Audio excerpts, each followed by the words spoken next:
오늘 하나님이 우리에게 주시는 말씀은 역대하 20장 1절부터 4절까지 함께 보도록 하겠습니다.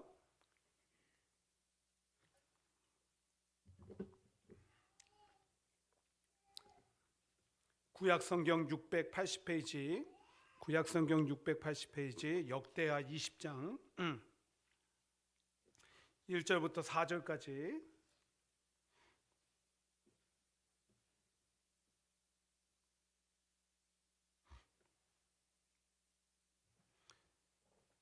역대하 20장 화면 참고하시면서 가지신 성경 또 보시면서 교독합니다. 제가 먼저 읽습니다.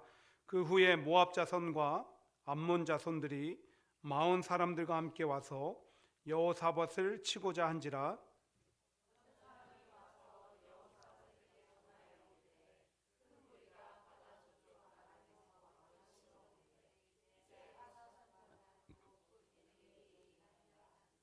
여호사밧이 두려워하여 여호와께로 낯을 향하여 간구하고 온 유다 백성에게 금식하라 공포하며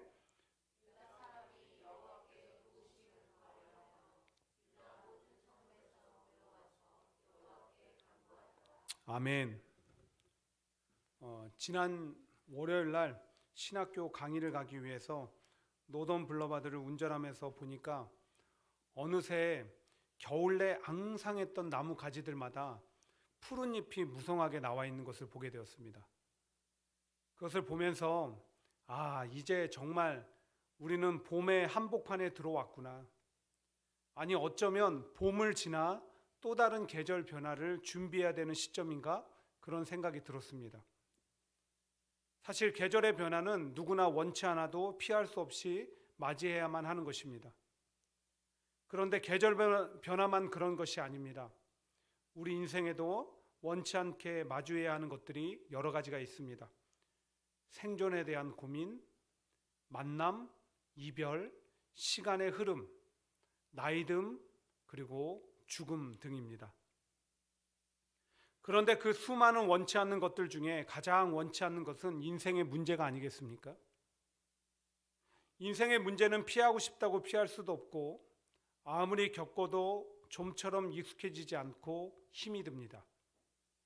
그래서 언제쯤 문제없는 인생을 살아볼 수 있을까? 언제쯤 고민하지 않고 살아갈 수 있을까 하며 인생에 대해서 원망할 때도 참 많이 있습니다. 그런데 인생에만 문제가 찾아오는 것이 아닙니다. 조직이나 공동체에도 문제가 찾아옵니다. 가정이나 회사나 그리고 사회나 국가 그리고 심지어 교회에도 문제는 찾아오게 되어 있습니다. 제가 오늘 당연히 출애굽기 말씀을 이어서 나눠야 함에도 갑자기 본문을 바꿔서 말씀을 전하는 이유는 다른 데 있지 않습니다. 지금 교회도 문제의 직면에 있기 때문입니다. 이미 재직들은 그 내용을 알고 계시겠지만 간단히 말씀을 드려서 건물주인 안식교회에서 공사를 이유로 저에게 비상식적이고 아주 무례한 요구를 했고 이것이 원만하게 해결되지 않으면은 당장 새로운 장소를 찾아서 나가야 되는 그런 형편에 놓여 있었기 때문입니다.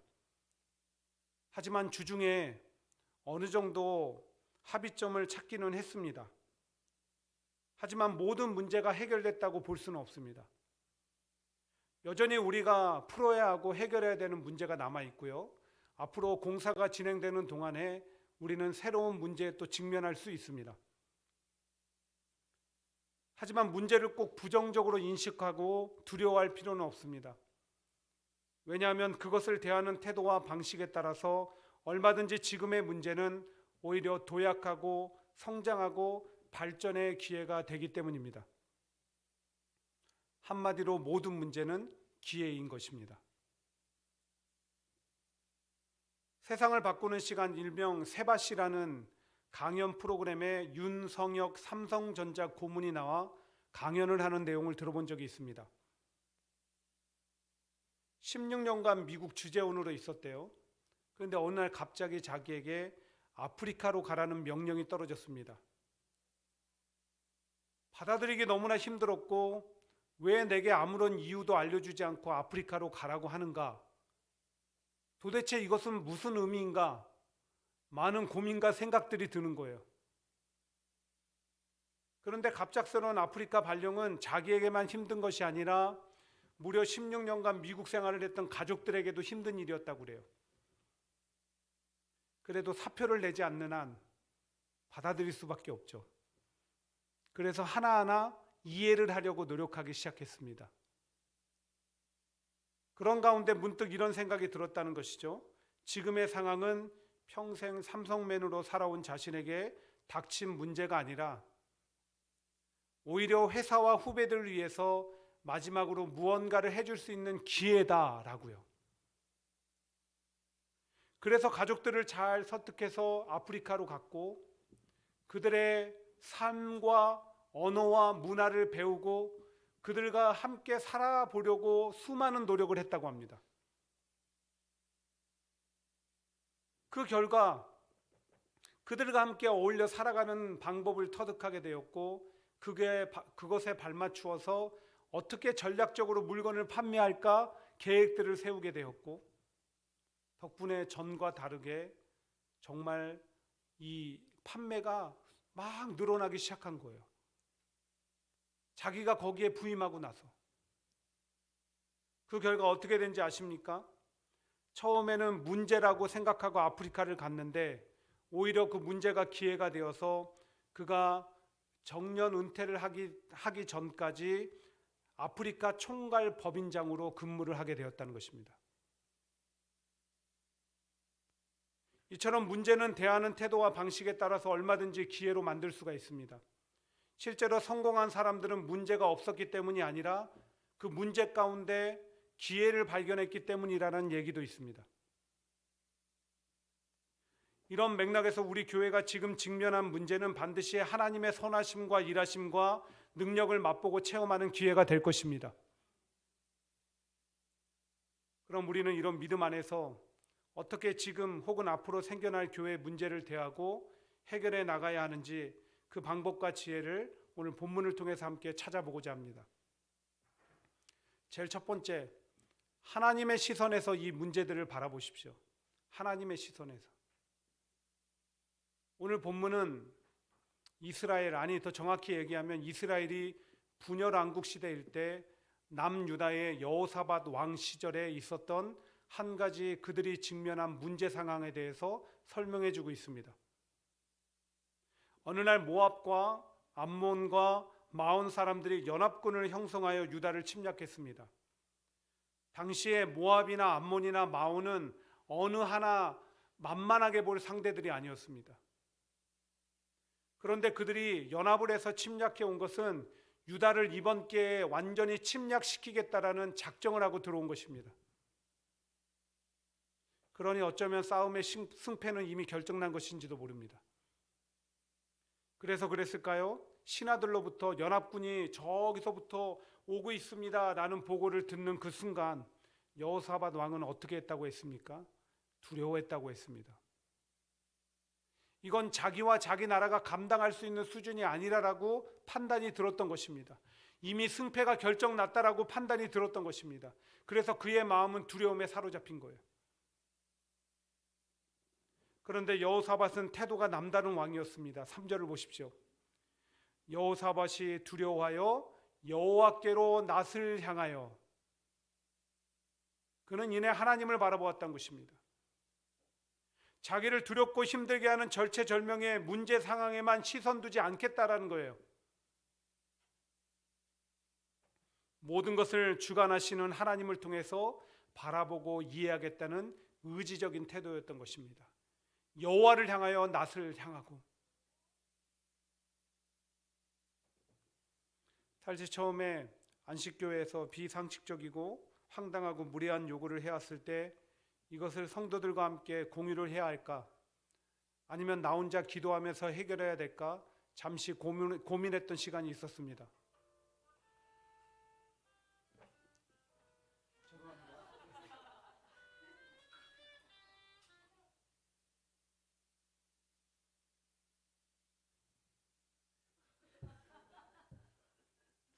얘기를 듣고 연락을 주신 건가?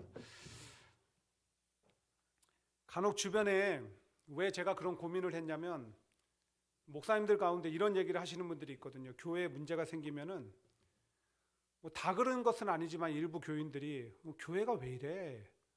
라고 하면서 부정적인 시선으로 보면서 불만을 터뜨리고 심하면 교회를 떠나는 경우도 있다는 얘기를 제가 왕왕 들었기 때문에 그런 것입니다. 그런데 왜 공유를 하기로 결심을 했냐 하면 지금의 문제는 저희 안에서 생겨난 것이 아니라 상대방이 던져서 원치 않게 마주한 것이기 때문에 이것은 부정적으로 볼 것이 아니라 우리가 오히려 그것을 힘을 합쳐서 해결해 나가며 도약과 성장과 발전의 기회로 삼아야 된다라고 판단되었기 때문입니다. 그렇게 당면한 문제를 해결해 감에 있어서 우리에게 가장 먼저 필요한 것이 무엇입니까? 바로 우리도 여호사밧 왕처럼 하나님의 시선에서 문제를 바라보는 것입니다. 곧 하나님을 통해서 문제를 인식하고 이해하는 것이죠. 그래서 저부터 지금의 문제를 하나님의 시선에서 자꾸 이해하고 보려고 노력했습니다. 한 주간 동안요. 그랬더니 저에게 먼저 떠오른 것이 있었습니다. 지난 몇 년간 교회가 많지는 않지만 그래도 작게나마 재정 확보를 할 수 있었습니다. 은행 밸런스가 좀 증가했다라는 거예요. 여기에는 여러 가지 요인이 있습니다. 헌금이 늘어난 것일까요? 아니요. 오히려 코로나를 맞이하여서 그때 알게 모르게 우리가 통합했던 확신교회 성도들이 떠나가면서 헌금 수입은 눈에 두드러지게 줄었습니다. 대신 우리는 지출을 줄였습니다. 반드시 나가야 하는 선교비나 구제비 또 사역비를 줄인 게 아닙니다. 여러분들이 자기 것을 헌신해서 중식을 준비해 주셨고 어떤 교회 일이 있을 때마다 기관에서 협력해 주셨고 어떻게든 안식교회 죽는 소리에 가면서 렌트비 올리는 것을 막았습니다. 그리고 제가 사례비를 올리라고 하는 그 재직회의 요구를 거절해 왔습니다. 아마 그래서 왜 목사님은 저렇게 재정을 쌓아두고만 있는 것일까라는 생각을 하신 성도님들도 계실지 모릅니다. 그런데 저에게는 계획이 있었거든요. 여기서 버틸 때까지 버티다가 나갈 때 우리 공간을 사서 가고 싶었습니다. 그때 성도님들께 부담 안 드리려고 제 나름대로 다운 페이먼트를 모으고 있었던 거예요. 하지만 이번 일을 겪으면서 저는 확실히 깨닫게 되었습니다. 교회는 사람의 생각과 계획으로 운영되는 게 아니라 하나님의 생각과 계획을 따라 움직여져야 한다는 것입니다. 저는 너무 제가 제 시선에서 교회를 운영하려고 했구나. 제 뜻대로 하려고 했구나. 이걸 한 주간 동안 많이 깨달으면서 회개하는 시간을 가졌고요. 덕분에 제 아내와 함께 얘기하면서 앞으로 교회를 향한 건설적인 얘기들을 많이 하게 되었습니다. 그래서 여러분들에게도 간절히 부탁드립니다. 지금의 문제를 해결해 감에 있어서 교회에 대해서 부정적인 시선이 아니라 하나님의 시선으로 자꾸 바라봐 주시기를 바랍니다. 그리고 하나님 안에서 생각하고 꿈꾸고 그 이끄심을 좀 기대해 보십시오. 서로가 건설적인 얘기들을 많이 나누고 저에게도 앞으로 교회를 향한 건설적인 얘기를 많이 들려주십시오. 그렇게 하나로 모아서 앞으로를 향해서 나감으로 말미암아 지금 우리 앞에 놓인 문제와 시간들이 오히려 교회가 한 단계 도약하고 발전하고 부흥해 갈 수 있는 위대한 기회가 되기를 주님의 이름으로 간절히 축원드립니다. 두 번째로 문제를 해결해 감에 있어서 우리는 기도해야 됩니다. 그럼 왜 우리는 기도해야 될까요? 당연히 기도해야지 왜 그런 걸 물어보세요? 이런 표정으로 저를 쳐다보시는데 어떤 마음으로 우리가 기도해야 될까라고 질문해 본 것입니다. 제일 먼저는 하나님이 이 문제 가운데 개입해 주시기 원하는 그 마음으로 기도하셔야 됩니다. 실제로 기도는 나와 우리의 문제를 하나님의 것으로 옮겨가게 하는 가장 소중한 통로가 되는 것이거든요. 기도할 때 나의 문제가, 가정의 문제가, 교회의 문제가 하나님께로 옮겨져 가는 것입니다. 자, 그런 점에서 오늘 본문 3, 4절에 드러난 여호사밧 왕의 모습을 보십시오. 여호사밧은 연합군의 강함을 보고 두려워했습니다. 그런데 이내 하나님을 바라보았다고, 그리고 기도했다고 되어 있습니다. 나라에 닥친 해결할 수 없는 문제를 하나님께로 옮긴 것입니다. 그리고 백성들에게도 함께 기도하자고 선포합니다. 그러자 백성들 역시 기도했습니다. 결과가 어떻게 됐을까요? 14절에 이렇게 되어 있습니다. 여호와의 영이 회중 가운데에서, 여호와의 영이 회중 가운데에서 여호사밧과 유다 백성들이 간절히 도우심을 구하며 기도하자 하나님이 그 문제 가운데 개입하기 시작하셨다는 거예요. 그러므로 우리도 하나님께서 지금 우리 교회가 처한 문제 가운데 개입해 주시기를 간절히 바라며 기도하면 정말로 하나님이 개입하사 맡아 주실 것입니다. 저는 그 사실을 믿습니다. 여러분들의 개인과 가정의 문제도 마찬가지입니다. 하나님께서 개입하여 주시고 맡아 주실 것을 믿음으로 기도하면 정말 그렇게 되는 것입니다. 그런가 하면 우리가 기도할 때 또 하나님이 반드시 해결해 주실 것을 믿음으로 기도해야 됩니다. 이 부분이 어쩌면 기도할 때 가장 중요한 마음일지도 몰라요. 왜냐하면 우리가 기도하는 이유는 해결받을 수 없었던 문제를 해결받기 위함이기 때문에, 내가 해결할 수 없는 문제를 하나님이 해결해 주시기를 바라기 때문에 기도하는 것 아니겠습니까? 오늘 여호사밧과 유다 백성들 역시 그런 믿음 가운데 기도했음을 우리는 볼 수 있습니다. 바로 9절 끝부분이에요. 한번 보세요. 우리가 이 성전 앞과 주 앞에 서서 이 환난 가운데 주께 부르짖은즉 들으시고 구원하시리라 하였나이다. 그렇게 믿음으로 기도한 거예요. 그리고 이 믿음의 기도는 응답되되 하나님의 능력 가운데 응답이 되었어요. 보세요, 여러분. 유다와 예루살렘 모든 사람이 다시 여호사밧을 선두로 하여 즐겁게 예루살렘으로 돌아왔으니 이는 여호와께서 그들이 그 적군을 이김으로써 즐거워하게 하셨습니다. 정말 응답하시지 않았어요? 도저히 이길 가망성이 없는 전쟁에서 승리를 선물해 주신 것입니다.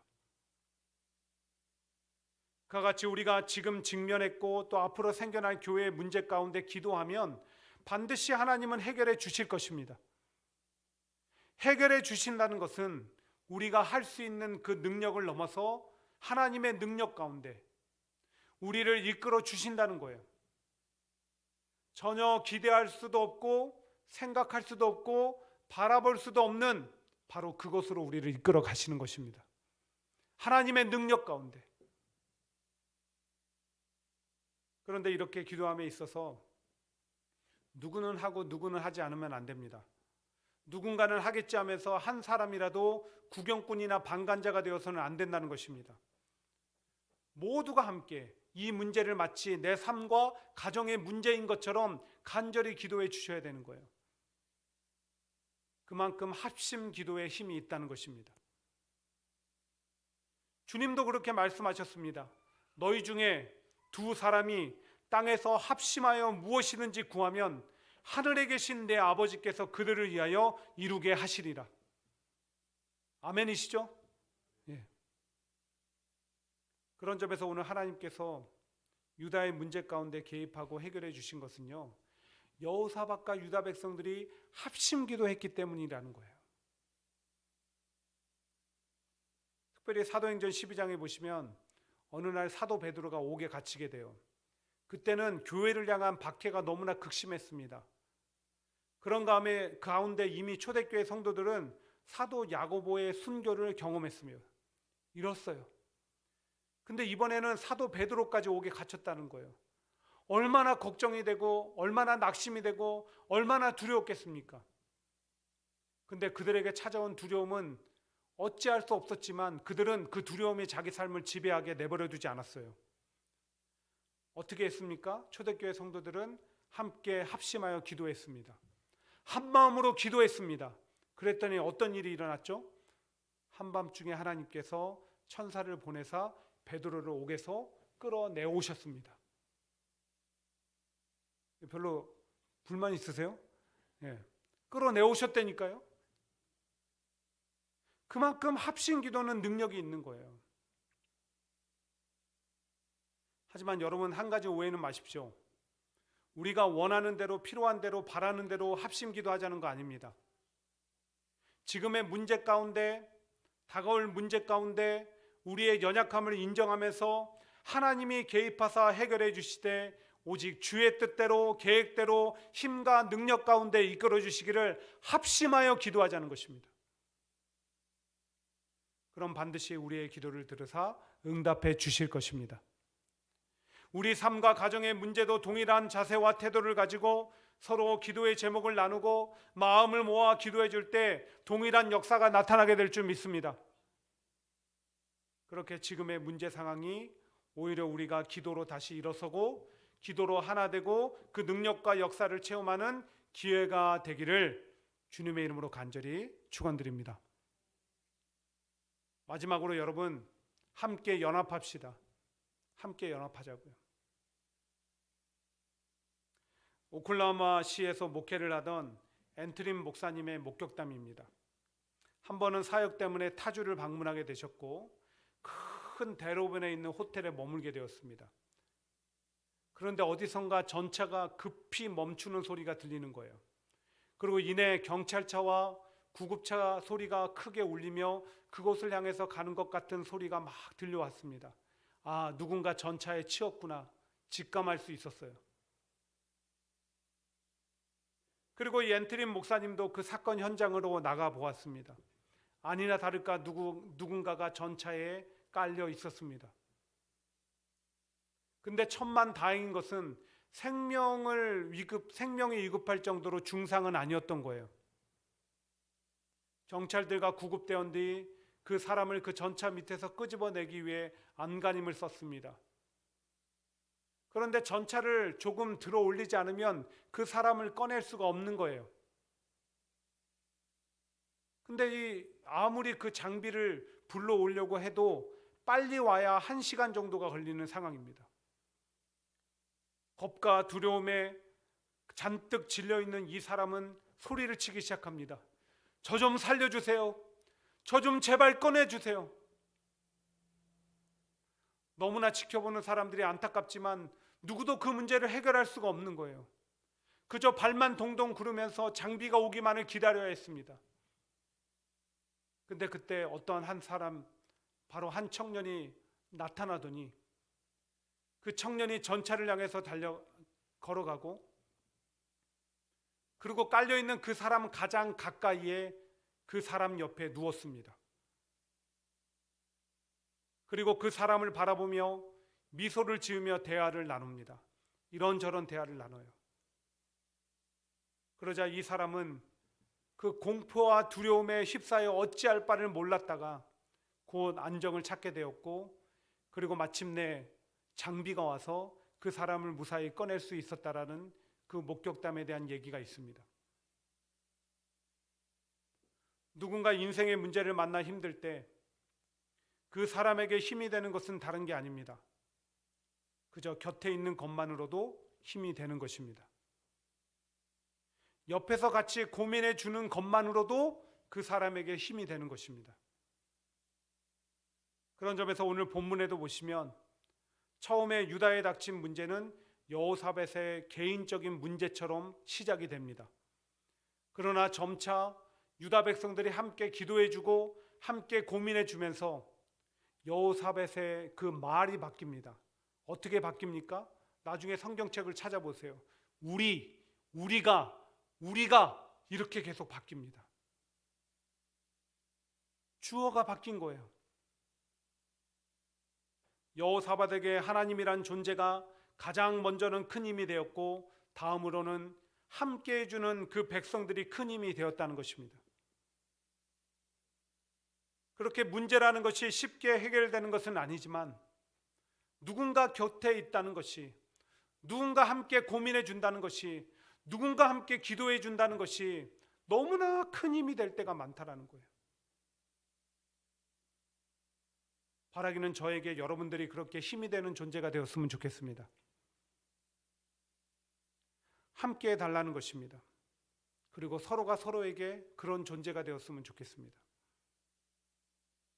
마음만 생각으로만이 아니라 실제로 여러분들이 자리를 지켜주셔야 됩니다. 예배의 자리, 봉사의 자리, 수고의 자리, 직분의 자리 등등등. 다른 걸 바라는 게 아니라 그 자리만 지켜달라는 것입니다. 그래야 제게 힘이 되는 것이고요. 저와 함께 나서서 일하는 분들이 힘이 되는 것입니다. 그분들이 지치지 않을 수 있도록, 제가 지치지 않을 수 있도록 여러분들이 자리를 지켜달라는 것입니다. 하물며 백지장도 맞들면 낫다고 하는데 함께 해주는 것만이 힘이 되지 않겠습니까? 그리고 비단 어떤 문제를 해결해감에 있어서만 함께하는 연합이 중요한 것이 아닙니다. 고린도전서 12장 12절부터 31절에 보시면 바울은 교회에 대해서 설명을 합니다. 그런데 교회는 한마디로 그리스도의 몸이다라고 정의합니다. 교회의 머리는 예수님이시고요. 그 교회의 몸된 교회를 이루는 각 지체는 저와 여러분이라는 것입니다. 누군가는 지금 눈의 역할을 하고 계시고요. 누군가는 귀의 역할을 하고 계시고, 누군가는 입의 역할, 누군가는 팔과 다리의 역할을 하고 계시는 것입니다. 그렇게 누구 하나 불필요한 사람이 없고 예수님 중심으로 하나로 뭉쳐질 때 교회는 온전히 서게 돼 있고 교회는 든든해지는 것입니다. 그래서 좋은 교회는 달래 좋은 교회가 아닙니다. 함께하는 교회가 좋은 교회인 것입니다. 부흥하고 성장하는 교회, 기쁨과 감사와 위로가 넘치는 교회는 달리 그 비결이 있는 것이 아닙니다. 함께하는 교회가 될 때 그렇게 되는 것입니다. 사실 우리 교회는 그런 모습과 특징을 가진 교회였습니다. 그래서 어디서나 제가 우리 교회 함께하는 교회라고 말하는 것이 부끄럽지 않았습니다. 우리 성도들도 그랬습니다. 사람들은 이름 잘 지었다라고 칭찬해 주었습니다. 근데 언젠가부터 어디선가부터 균열이 생기기 시작했습니다. 알게 모르게 갈등과 분쟁이 생겨났습니다. 그 소리가 저에게도 들려왔고 여러분 교회도 들려왔습니다. 그래서 어쩌면 지금 우리가 닥친 이 문제는 오히려 우리가 교회의 모습을 돌아보고 바로잡아 나갈 수 있는 소중한 기회가 되는지도 모르겠다는 생각이 듭니다. 원래 고난이란, 문제란 그런 기능이 있거든요. 어긋난 삶의 방향을 바로잡는 기능이 있는 것입니다. 그러므로 우리가 지금 직면한 문제를 통해서 다시 함께 연합할 수 있게 되기를 간절히 소원합니다. 그리고 그 힘으로 문제를 해결하며 교회를 다시 아름답고 든든하게, 자랑스럽게, 주님이 보실 때 칭찬할 만하게 세워나갈 수 있게 되기를 주의 이름으로 간절히 축원드립니다. 말씀을 맺습니다. 유명한 심리학자 아들러는 각기 한쪽 팔을 잃어버린 두 남자의 얘기를 들려줍니다. 한쪽 팔을 잃어버린 두 남자가 있었다라는 거예요. 근데 1년 후에 어떻게 된지 아십니까? 그 중에 한 사람은 자기는 신체적인 장애를 가지고 있기 때문에 살만한 가치가 없다라고 생각하고 절망 속에 빠지게 되었다는 거예요. 그런데 똑같이 1년 후에 한 사람은 팔이 하나만 있어도 얼마든지 살 수 있는데 하나님은 팔을 둘씩이나 주셨다며 감사했다라는 거예요.